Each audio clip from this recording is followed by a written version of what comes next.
wa rahmatullah wa barakatuh. Min calmini jeetayo en puɗɗori bismillahir rahmanir rahim. Yetten salminan ndu mbeɗen ceerno men ceerno Cheikh Malayeni e dow ceerno inde ceernaɓe fof min mbaɗi on ziyara minen on calmina minen on juuro e darde nde hande minen min potano ƴeftu konngol Cheikh Abdourahmane enen eɗen gandodira en kumpodirani ko haala ko ɗo ɓerɗe ɗe ɗe jiida hakkillaji ɗi koɗi gooti donc mino wawno wasal sah kono ɗum koyen teddugal fala budda neɗɗo weddo en konngol mum seeɗa. Minen noon simin gari e ziyara min kalta hadis min kalta sunna par ce que min gona forɓe en sernaɓe ɓe ɗo ceerno Samba en anduɓe mawɓe ɓe wonɓe présidium he foof ceerno Mokhtar en yo woɗɓe gande kam hande naɗo jonta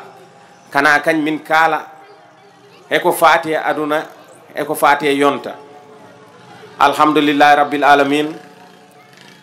point goto gartanmi e leñol he e lesdi Sénégal mi idotata leñol he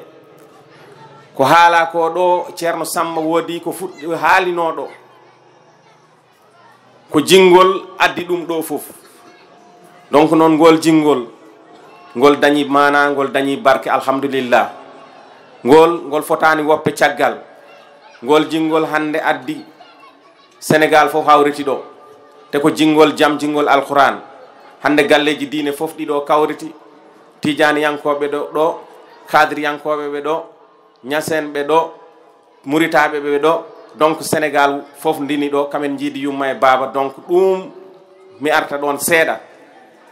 leydi ndi eɗen dañi kilifaji ɗi gandanɗa hoorema en potani jiggoye haydara en potani wat complexe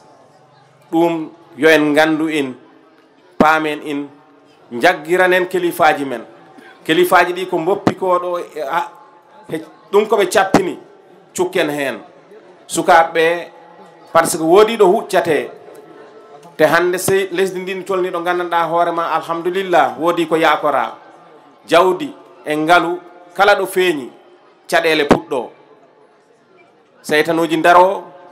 ndaara no pecciri ndaara no gaddiri fitna ko kewi ko lesɗe araboɓe nani en dañ du'aji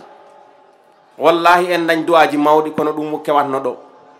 ɗum ko kewi ɗo ɗi duuɓi jawtuɗi hen nde hitande yawtude si kewi no Irak ɗum kewi Irak fusi ɗum kewi Libi fusi ɗum kewi lesdi goɗɗe ɗe pusi donc noon sukaɓeɓe nangene sernaɓe men nangene kilifaji men lesdi ndi ko lesdi men sen darima lesdi ndi la ko mankiraɗo Allah addi ngaalu ngun ngaalu ta en dar ha say soyoɓe naata nder men pecca en gadda fitna nder lesdi he ndi fusa ɗum mbinomi mi arat mi haala hen seeɗa par ce que koko foti siwtinore ɗo yimɓe goni fof par ce que darde kilifaji yiyama darde sernaɓe yiyama ɓe daari jamma e ñalawma ɓe ñagano lesdi yoni dañ jam donc on jam noon yo en nangumbo mbo wona dawol men mbo wona kirndol men mbo wona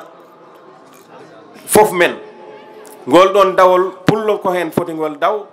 jolfo o ko hen foti daw séréer o hen foti daw enen denti yumma enen denti baba Sénégal yahra yeeso Cheikh Abdourahmane on jarama vraiment min potano weddo konngol kono mi wi comme on beeri rek in wonti hantin ko gandanɗa hoorema wawa doge minen hen mbaɗa ziyara fof min calmini fof en on jarama assalamu wa rahmatullah